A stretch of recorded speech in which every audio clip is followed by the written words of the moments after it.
Tignan nyo, magkatabi lang tong Ikinari Steak tapos itong Yakiniku. Like, meron dito mga kainan if ever kung gusto nyo. Parang ang mamahal na mga tinda, ganun. Tapos black lang ang gusto ko, mga ganyang level. Tignan nyo, ang dami dito mga candies. Tara na ngayon sa mismo departures area! Hello guys! So we're down to our final episode dito sa Fukuoka, Japan Travel Series natin. At ngayon, dito sa vlog na to, since mamayang gabi pa ang ating mismong flight going back to the Philippines, ay iikutin na muna natin ang Tenjin area. Pupuntahan natin yung Tenjin Underground Shopping Mall, pupuntahan natin yung Tenjin mismo, pupuntahan natin yung mga restaurants, hindi pala restaurants, yung mga shopping place. Dahil yung kakainin natin ay, parang ang gusto ko kasi ngayon Yakiniku like dahil sa dahil sa rice niya, ganung level. Alam niyo naman, hindi naman tayo ganun kamahalan kumain. Kaya ngayon, let's go! Samahan nyo ako at mag-breakfast na muna tayo. And napakalapit lang naman itong hotel natin, itong APA Hotel Tenjin West or Tenjin Nishi, doon sa mga yan. Kasi pinakamalapit dito Akasaka Station, panoorin nyo na sa mismong hotel vlog, pero walkable. Like, kayang-kayang lakaran going sa Tenjin area mismo. Ayan na. So ito, pag diretso dito, kakaliwa lang dyan. Ayan na mismo yung mga shopping place. Pwede din dito. Pero kumain na muna tayo. Sa Yakiniku like, alam nyo, tulad sa mga sinasabi ko sa mga previous vlogs. Kaya gustong-gusto kong kumakain sa Yakiniku like, Yoshinoya, Matsuya, Sukiya, yung mga yan. Dahil mura. Aside from that, meron ng libreng water. Saka nabubusog ako dahil rice. Ganun guys, budget tipid tips. Ayan na. Bakit parang walang katao-tao? Ba't alang pumipila? Bukas na ba? Bukas naman na. Alang tao. Close pa. 11. 11 pala bukas. Akala ko, mas maaga ang bukas nito. Mamaya pa pala. Ayan, gusto kong pakita sa inyo yung mismong prices. Ito po, tignan nyo. 580 yen lang yan. Tignan nyo, 580 yen. Ang mura. Meron ng rice, may soup, may ganun na. As low as 580 yen ata. Kasi imposible naman 580 yen to. Napakadami, tas 580 yen. Tapos, ang ibig sabihin ata dito, free refill. I think so. Teka, translate natin. Alam ko free refill hanggang hanggang 5. Oh, free refill! Sakto tayo. Tingnan natin siyang magbukas dito. 30 minutes na lang naman yung aantayin natin. Saglit na lang yun. Tignan nyo, magkatabi lang tong Ikinari Steak tapos itong Yakiniku like. Yan yung kinainan natin nung nagpunta tayo sa Tosu saka sa Canal City na vlog. Alam nyo, habang naghihintay ako dito, ngayon po kasalukuyan November 7, seat sale sa Cebu Pacific. Piso sale. Nakapag-book ako ng flight. Nakapag-book pa ako ng flight guys. 3,000 ko lang nakuha yung isang flight sa ibang bansa. Nahulaan nyo kung saan. At mangyayari yan sa 2025. O diba? Ganito po tayo katagal magplano. Ngayon po ay November pa lang. Pero pang third quarter na ng 2025 yung binubook natin, ganun level, di ba? Okay, yun lang. Gusto ko lang i-share sa inyo. For sure naman ma-upload ko to, hindi na seat sale. Kaya yun, tip ko lang ay, muntik ko na mahulog. Ang tip ko lang sa inyo, kapag may seat sale, grab the opportunity, book nyo na ngayon, tapos next year pa yon, ganon. Itong Fukuoka natin, parang nabook ko to parang first quarter ng 2024 or parang last quarter ng 2023, ganong level. So, ganun po ang gawin nyo. Ayan, umorder na tayo. So, English, place your order here. Yakiniku. Ay, ano tong seasonal menu? All-star set. Ang laki naman, ang dami. Tapos ito, as you can see, may iba't ibang menu ho. Tignan nyo. Kapag ka small, 591 lang. Kung small lang, ito makakapagtipid kayong mabuti. O, dito naman, 527 yen. Kapag super size 1 for 27 yen. Ito na lang tayo. Isang buong set siya. Parang okay din to. Okay din to. Parang iba't, hindi, parang okay to. Grabe, hindi ako makapag-decide. Ito ba? Ito na lang, super size. 1691. May chicken pa. Tapos, pwede kang mamili kung large rice, regular, or small. Siyempre, large rice, automatic. Ano to? May gravy. Parang gusto ko ng gravy. Sige, mag-gravy tayo. Ngayon lang naman tayo magta-try niyan. May drinks ba sila? Di ka pa nakikita yung mga drinks. May mga ganyan. Ano to? Death? Side menu. Ayan. Curry pala yun. Okay. Sige, order na tayo. Ito yung pinaka-bill natin. 2,070. Yay! Tapos dito meron diyang mga iba't ibang sauce. May miso, may soy sauce, tapos may lemon, may garlic. Tapos ito, itataktak to sa kanin. Okay? Tapos, dito, ayan. Tignan nyo to. Ito yung chopstick, toothpick, tapos wet wipes. Ngayon, kumuha tayo ng water. Ito, dito siya.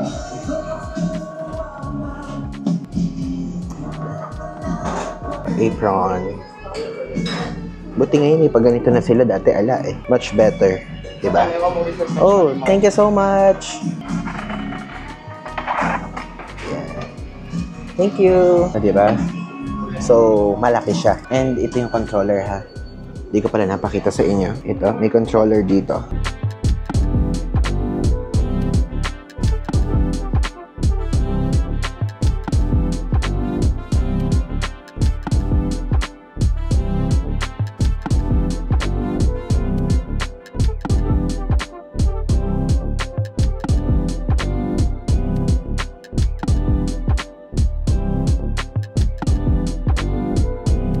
Pwede kayo manghingi ng ng spoon. Stop. Ngayon guys, tara bumaba tayo sa mismong subway Kuko line ng Tenjin. Dahil dito natin matatagpuan yung mismong Tenjin Underground Shopping Mall. Wow! So ngayon, nandito na ngayon tayo sa Tenjin Chikagai o yun mismo yung other name ng Tenjin Underground Shopping Mall. Okay, so medyo nabubulol ako. And ayan, as you can see, nasa center tayo. And dito sa side na to, ito na mismo yung subway Kuko line. And dito, yung mismong airport line na yan, nagko-connect dito sa Tenjin, Hakata, Akasaka, tapos mismo airport. And dito, puro mga shops na random shop.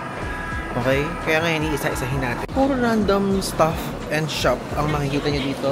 Meron dito mga pang skincare, meron dito mga pang damit, meron dito mga pang stuff toy. Ganun. Yung mismong shopping mall na to, mahaba siya. Kaya if ever, kung pupunta kayo dito, is medyo kailangan nyo mag-spend ng malaki-laking time dito dahil 590 meters yung haba nito. Hindi ko kasi ma-video mabuti. Kasi kung itututok ko yung mismong camera sa mga shops, merong mga dumadaan na tao. So, medyo mahirap. Siyempre, we need to respect din yung privacy nila. And dahil ito nga ay talagang gitna siya talaga. Nasa ilalim at nasa tabi lang siya mismo ng Tenjin Station. Pero yan, makakita kayo dito ng mga bilihan ng damit. Ayan. Meron dito mga kainan if ever, kung gusto nyo. Oo, if ever, kapag gusto nyo ng iba't klaseng food naman. Tapos kung gusto nyo ng mga pastries, meron dito yan. Para hindi tayo maligaw dito sa ilalim, iscan natin to. Para meron tayong guide map. Kasi napakalawak talaga eh. Yan, dito makakapag-video tayo kasi medyo konti lang yung tao. Ayan, tignan nyo ito oh. Mga pantulog. Diba? Mga pang winter. Grabe, ang haba pala nito, no? Pero wala din naman akong gusto sa mga binibenta. Like, parang ang mamahal na mga tinda, ganun. Aside from that, karamihan dito mga pambabae. Tapos yan, tignan nyo, mga pang winteran. Though, siguro kasi winter nga lang naman. I mean, paparating yung winter ngayon. Baka kaya siguro ganun. O ngayon, tara, samahan nyo na muna ako. Magpunta na muna tayo sa mismong Hakata dahil may bibilin tayo doon. Bibili ko ng case ng cellphone. Currently, andito tayo ngayon sa mismong Hakata Station. Naglalakad tayo papunta ang Casetify Studio dahil bumili po tayo ng bagong cellphone. Share ko lang sa inyo. Kaya lang, wala pa siyang case. And kasi super tiwala talaga ako sa Casetify dahil kapag kunyari, if ever man, kung mababagsak niyo yung phone nyo, hindi siya mababasag. Like, naaalala ko sa India, nung nasa India tayo, yung phone ko nabagsak ko. Pero dahil naka-Casetify siya, is hindi siya nabasag. And aside from that is, simula nung unang-unang iPhone ko pa, lagi pa ako nag-Casetify. And tried and tested ko na siya. Dinayo pa natin dito ito sa mismo Hakata. Ayan, so pumasok tayo dito sa Amu Plaza. Ito na yung Casetify, nakita ko na. Yan! So, let's check. Pero gusto ko plain black lang. Anong level? Yung mga paganyan sila, oh. Tignan natin. Ganda, no? Ano itong parang pag ganitong effect? Ah, ito may pa-stand na siya. Tignan na yung presyo nito, 12,100 yen. Ano ba yung purpose nito? Stand? Kaya may mga paganyan-ganyan? Grabe. Magkano na may mga ganito? 12,870 yun, no? Yung pang iPhone 16. Pero may protection na siya ng 2-meter drop, MagSafe compatible, military standard, tas integrated stand pala yun. Ito. Ganito yung case ko before. Like talagang tibay niya kapag kunyari ganon. Na ganon yung phone nyo. Ayun na nagbabounce. Pero mas mahal to, oh. 15,180. And ito, mas gusto ko plain lang. Tapos black lang ang gusto ko, mga ganyan level. Ito, 12,100 siya. Tapos, pagka clear, ganyan. Pero ayoko na ng clear. Ah, ito mas mura. Okay na rin siguro to. Nagtipid, ayaw na nung ganun. 10,560 lang. Tapos ito may integrated stand, 12,870. Tapos ito naman, yung meron parang salamin, oh. Black lang gusto ko eh. Tignan nyo yung weight niya, light, protection niya, basic. So, 10,560 to.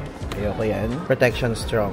Tapos ito, baka may color black naman ito. Ay, ang mura niya ha. Pero ayoko yan. Mas gusto ko to. Ito lang, plain and simple. Excuse me, is this the price also for 16 Pro Max? 16 Pro Max Ba, tax refund? Tax refund, okay. Ito, bili natin. Plain lang gusto ko eh. Bumibili tayo. MagSafe naman to. Nasa loob lang siya. Oh, tax-free. Is that MagSafe too? MagSafe. MagSafe? Ito, pinagpipilian ko. Pero parang gusto ko to eh.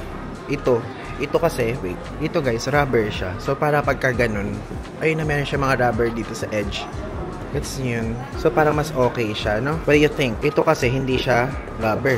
Okay, sige, check natin. Tapos, MagSafe naman siya. Sige, ito na lang yung bili natin. Itong color black na to. Para rubber din. Mas gusto ko yung rubber. Para kunyari, pagka bumagsak na ganyan. Okay, pero bakit naman kasi babagsak? Ano lang, just in case lang, protection lang. Ito naman yung presyo niya, mas mura, 9,020. O, di ba? Okay. Excuse me. 16 Pro Max? 16 Pro Max. Parang wala pa sila available. Guys, okay siya. 8,200 yan lang. Ilalagay ko dito yung conversion. Yung mismong price niya. So, and I'm so happy. Meron na tayong case na bago. Ayan na. Thank you so much. Thank you. Yan. Okay, dito tayo ngayon sa mismong Hakata Station. Ilagay na natin yung case dito sa ating cellphone. Kasi ayoko nang walang protection ng phone. Dahil, alam niyo, share ko lang sa inyo, love na love ko lagi ang cellphone. This case was made for you. So, ito po, ang price nito is, wait, nakalimutan ko, 8,200 yen tax-free. So, tanggalin natin to. Ayan. Bigay na natin siya. Kasi ito usually yung stand ko. Kaya hindi na ako bumili ng may stand. Yay!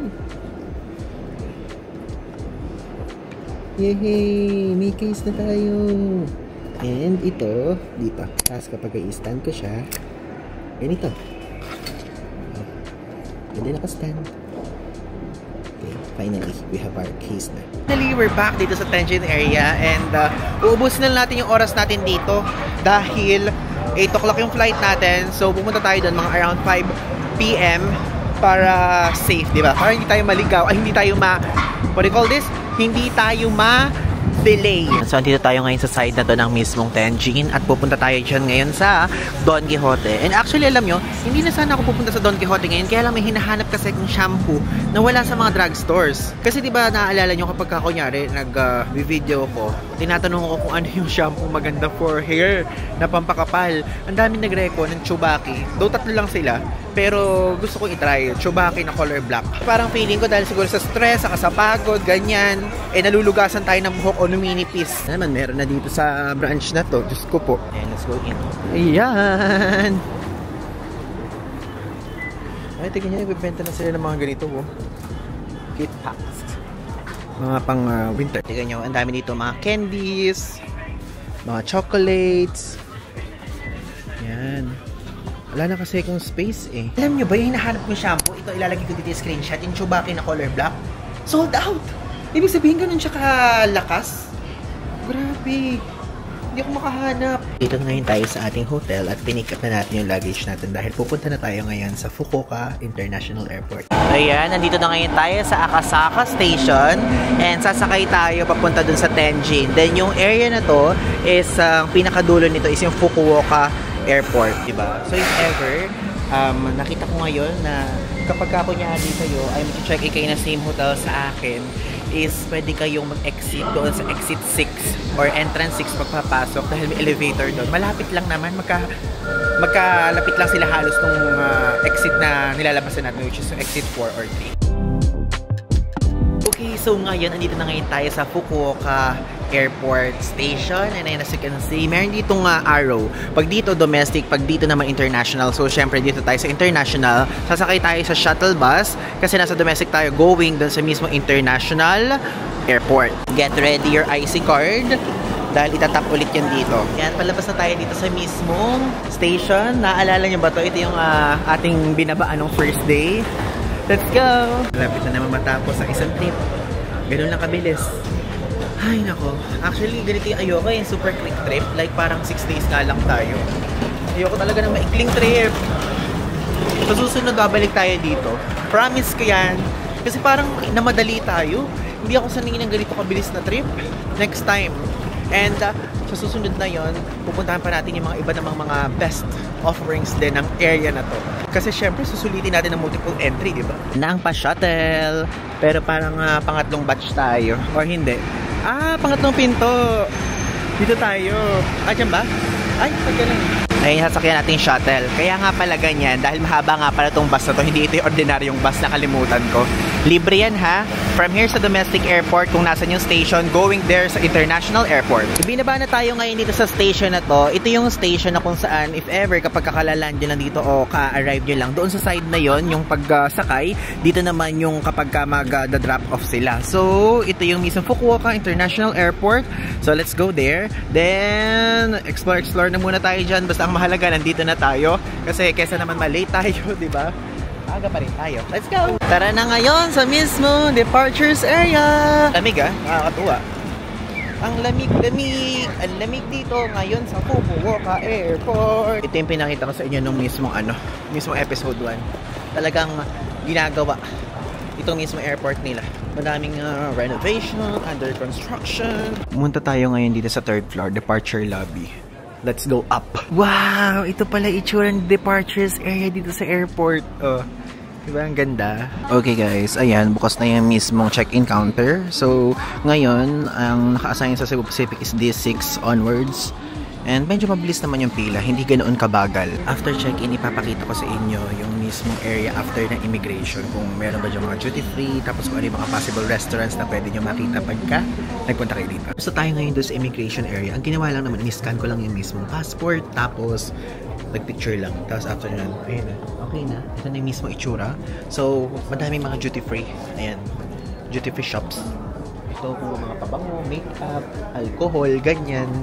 Ganun din to. Okay? So ngayon, tara. Explain na muna natin. Okay guys, so meron tayong na-meet dito na viewer natin. Ayan si A. Say hi! Ayan, tapos guys, pupunta daw siya sa Sapporo. Yun daw yung next niyang pinanunood sa atin. And currently sa South Korea. Kaya sa susunod, malay natin, makita natin ulit si A doon sa Sapporo.